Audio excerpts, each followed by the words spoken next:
Hello मेरे प्यारे YouTube family, कैसे हो आप लोग। आशा करता हूँ आप लोग ठीक होंगे। तो आज हम आपके लिए लेके आए हैं सब्स्टिट्यूशन सॉलिड सॉल्यूशन के बारे में। अभी तक आपने पढ़ा था हेनरी लॉ के एप्लीकेशंस, लिमिटेशंस, उनकी डेफिनेशंस और उसके डेरिवेशंस के बारे में देखा था हमने लास्ट वीडियो में। तो चलिए आज की वीडियो स्टार्ट करते हैं। तो सब्स्टिट्यूशनल सॉलिड सॉल्यूशन का मतलब क्या है कि अपने मान लीजिए सब्स्टिट्यूट का मतलब क्या रहता है कि एक कंपाउंड या एटम या फिर मॉलिक्यूल्स होते हैं, वो एक दूसरे एटम, आयंस और मॉलिक्यूल्स कंपाउंड को रिप्लेस करते हैं, मतलब सब्स्टिट्यूट करते हैं। तो क्या कह रहा है कि in it particles of a one substance take the place of the particles of another substance. क्या कह रहा है कि जो पार्टिकल्स एक सब्सटेंस में वो जो है रिप्लेस होएंगे, कैसे, अनदर सब्सटेंस से। मतलब मान लीजिए यहाँ पे ये पूरा अपने सब्सटेंस है और एक अनदर सब्सटेंस आएगा और इसमें से कोई भी एक कंपाउंड या एलिमेंट्स को रिप्लेस करेगा और वो उसकी जगह पे एग्जिस्टेंस हो जाएगी उसकी। ठीक है, सब्स्टिट्यूट हो जाएगा। जैसे कि एग्जांपल लेके चले तो ब्रास है जो कि जिंक प्लस कॉपर से अपने रिप्लेस भी कर सकते हैं।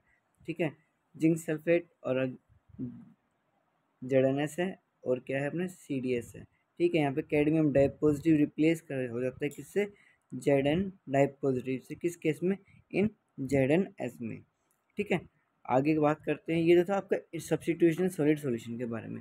आगे इंटरस्टिशियल सॉलिड सॉल्यूशन। इंटरस्टिशियल के बारे में क्या बात करते हैं, देखिए शुरू करते हैं। इंटरस्टिशियल का मतलब मान के चलिए यहाँ पे कि एक मान लीजिए लाइन है कोई, अपने से स्कूल में प्ले ग्राउंड होता है, वहाँ पे एक लाइन है, बच्चे अपने एक लाइन में खड़े हैं। ठीक है, और एक छोटा जो बच्चा आता है वो आपके दोनों बड़े बच्चों के बीच में इजीली आके खड़ा हो सकता है वो। ठीक है, तो मतलब कि बोल सकते हैं कि आने वाला जो पार्टिकल्स रहेगा वो कहाँ पे रहेगा, वॉइड्स के जो जगह रहेगी, वॉइड्स जो रहेगी उन पे प्लेस हो सकता है, अपनी पोजीशन एडजस्ट कर सकता है वहाँ पे। ठीक है, तो देखिए डेफिनेशन क्या कह रहा है कि in it smaller particles of one substance take place in the interstitial state of solvent lattice. ठीक है, क्या कह रहा है कि अपने इंटरस्टिशियल सॉल्वेंट लेटाइस के अंदर जो है इंटरस्टिशियल स्पेस है, उसके अंदर जो है सब्सटेंस जो है स्मॉलर सब्सटेंस है, वो आपके उस पोजीशन पे एग्जिस्ट कर सकता है, यहाँ पे आके अपनी जगह ले सकता है। ठीक है, ये था आपका इंटरस्टिशियल सॉलिड सॉल्यूशन के बारे में। तो वेपर प्रेशर है जो लिक्विड से कन्वर्ट किस में होता है, वेपर में, जो किस फॉर्म में रहता है, वो वेपर फॉर्म में रहता है, लेकिन स्मॉलेस्ट पार्टिकल्स हो सकते हैं उसमें भी लिक्विड फॉर्म में। ठीक है, जैसे कि अपने क्या होता है, मॉइस्चर होता है। अब मॉइस्चर में क्या है कि बहुत सारी अमाउंट ऑफ अपने इन्वायरमेंट में क्या है, गैस है, लेकिन आपको पता है कि अपने मॉइस्चर में नमी क्या है, नमी एक पानी तो है, गैस में जो लिक्विड प्रेजेंट है बहुत ही कम अमाउंट में प्रेजेंट है। ठीक है, तो देखिए बात करते हैं अगले टॉपिक की ओर। ये था आपका इंटरस्टिशियल सॉलिड सॉल्यूशन के बारे में। यहाँ से एक डेफिनेशन निकल के आती है आपकी, किसकी, वेपर प्रेशर की। ठीक है, तो वेपर प्रेशर की आप डेफिनेशन नोट भी कर सकते हैं कि it is defined as in which the pressure exerted by the vapour. भाई क्या कर रहा है कि द प्रेशर, देखिए द प्रेशर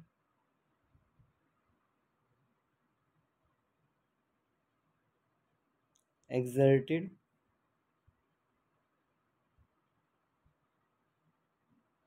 बाय द, किसके द्वारा प्रेशर लग रहा है, वेपर के।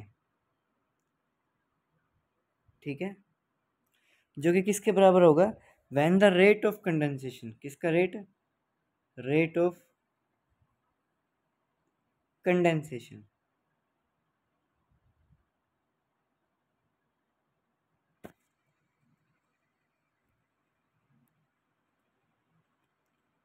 ये किसके बराबर होगा, is equal to the rate of, rate of vaporisation. किसके होगा ये, वेपराइजेशन।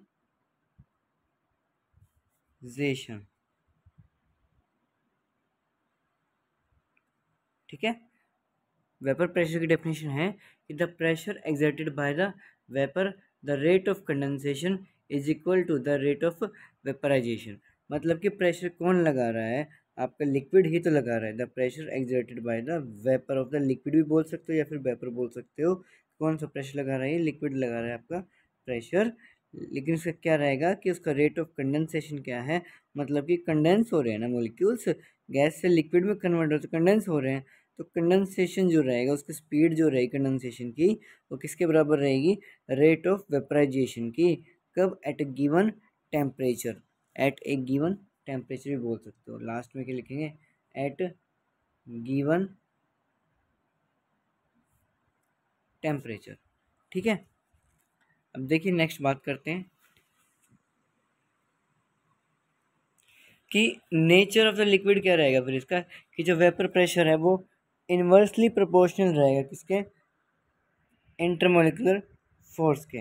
वो कैसे बोल सकते हैं कि मान लीजिए कि फोर्स कैसे हैं हमारे पास? वीक है। कैसे फोर्स है?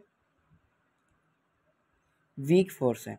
ठीक है, तो मॉलिक्यूल्स के जो वेपर हैं वो इजीली किस में कन्वर्ट हो सकते हैं? वो भाई मॉलिक्यूल्स हैं, मान लीजिए लिक्विड फॉर्म में है, वो किस में कन्वर्ट हो सकते हैं? इजीली वेपर फॉर्म में कन्वर्ट हो सकते हैं।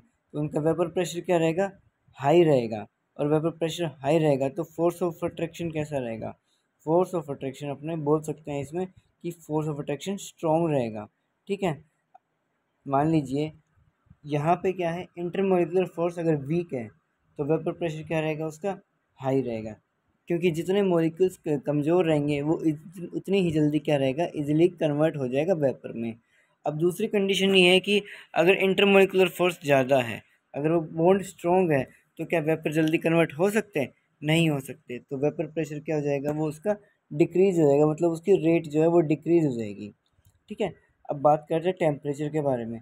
तो ज़्यादा टेम्परेचर रहेगा तो ज़्यादा ही क्या मिलेगा अपने को? Vapour pressure. मान लीजिए कि अपने एक सॉल्यूशन है, पानी लेके चलिए, अगर उसका हम टेम्परेचर बढ़ा रहे हैं तो उसका वेपर प्रेशर क्या रहेगा? उसी स्पीड से वो जल्दी ही उसको एवेपोरेट करेगा, अपने वेपर में चीज़ें कन्वर्ट होगी। ठीक है, देखिए बात करते हैं नेक्स्ट के लिए, vapour pressure of liquid solution के अंदर in a solution having two volatile liquid. कौन से हो सकते? टू वोलेटाइल लिक्विड के अंदर लेके चलें तो कौन सा हो सकता है? एक तो ए लेके चलते हैं, एक बी लेके चलते हैं। ठीक है, तो राउल्स लॉ के अकॉर्डिंग क्या बोला गया है कि ये जो टॉपिक है अभी यहाँ के लिए समाप्त करते हैं, क्योंकि राउल्स लॉ एक नया टॉपिक है और नए टॉपिक को हम कल आपकी जो नई वीडियो में आपको बता दिया जाएगा कि Raoult's law containing volatile solute और नॉन वोलेटाइल सॉल्यूट के अकॉर्डिंग ही हम आपको डिटेल में बताएंगे और उनकी डेरिवेशंस भी बताएंगे। ठीक है, वीडियो पे बने रहिए, चैनल पे भी बने रहिए। अब अगर आपको वीडियो अच्छी लगी तो वीडियो को लाइक कीजिए। Thank you, have a nice day. और ज़्यादा से ज़्यादा इस वीडियो को शेयर भी कीजिए। ओके, फिर मिलते हैं अनदर वीडियो में।